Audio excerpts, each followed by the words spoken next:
अस्सलाम वालेकुम दोस्तों, मेरा नाम है इशफाक अहमद अब्बासी और आप देख रहे हैं हमारा यूट्यूब चैनल जानिए और इशफाक अब्बासी। आज इंतहाई दुख के साथ आपसे एक बात इंतहाई अहम ख़बर शेयर करना चाहते हैं कि ईरान के सदर इब्राहिम रईसी की शहादत का जो वाक़या रूनुमा हुआ है, इस पर कई सवालात उठे हैं। डिटेल्स तो आप तक पहुँच भी गई होंगी, लेकिन जो मैं जिस नुक्ते की तरफ मैं इशारा करना चाहता हूँ ये है कि इनका जो हेलीकॉप्टर है इसको हादसा पेश नहीं आया, इसको मार गिराया गया है।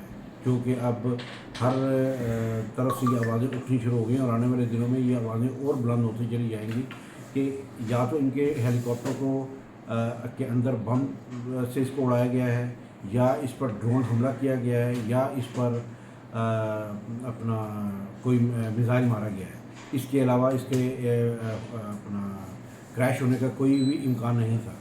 और क्योंकि इसका जो मलबा अभी तक जिसके बारे में बताया जा रहा है, इसका जो मलबा है वो बहुत बड़े रकबे पर फैला हुआ है। अगर इसका मलबा बहुत बड़े रकबे पर फैला है तो पाकिस्तान के एक रिटायर विंग कमांडर हैं आसिम, उन्होंने इस बारे में बताया कि अगर ये सिचुएशन हो तो इसका मतलब है उसके अंदर या तो उसको मिसाइल लगाए या वो बम से पटाए। दूसरा, इंडियन भी एक रिटायर्ड एयर मार्शल है, उन्होंने भी इस बात की तायीद कर दी है कि इसको हिट किया गया, इस अपना क्या नाम है हेलीकॉप्टर को। और आप ये देखें कितनी बड़ी स्वतंत्ररीफी है। और इससे पहले 16 तारीख को ये वाक़या तो आज रूनुमा हुआ है, 16 तारीख को इसराइल के एक ऑफिशियल ट्विटर से ये ट्वीट किया गया था कि आने वाले दिनों में इस ईरान पर जो हमने दमिश्क में हमला किया था उससे एक बड़ा हमला होने वाला है, और वो उन्होंने साबित कर दिया है। और ये इतना बड़ा एक तरह का सहारा हो गया मुस्लिम उम्मा के लिए।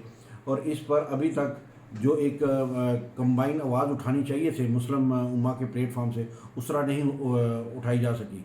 और इससे अंदाज़ा होता है कि इसराइल ने अपने इन मज़मूम अज़ाइम में किस तरह कामयाबी हासिल की। और उसके अपना टीवी मीडिया के ऊपर सबसे पहले ये खबर ईरान के हादसे की, इस हेलीकॉप्टर के हादसे की, ईरान के सदर की और वज़ीर ख़ारजा की डेथ की खबर सबसे पहले ईरान के अपना इसराइल के उस पर चली है, जिससे अंदाज़ा किया जा सकता है कि कितनी बड़ी साजिश है और आने वाले दिनों में ये सारी बेनकाब भी होगी। बहुत शुक्रिया। अस्सलाम वालेकुम।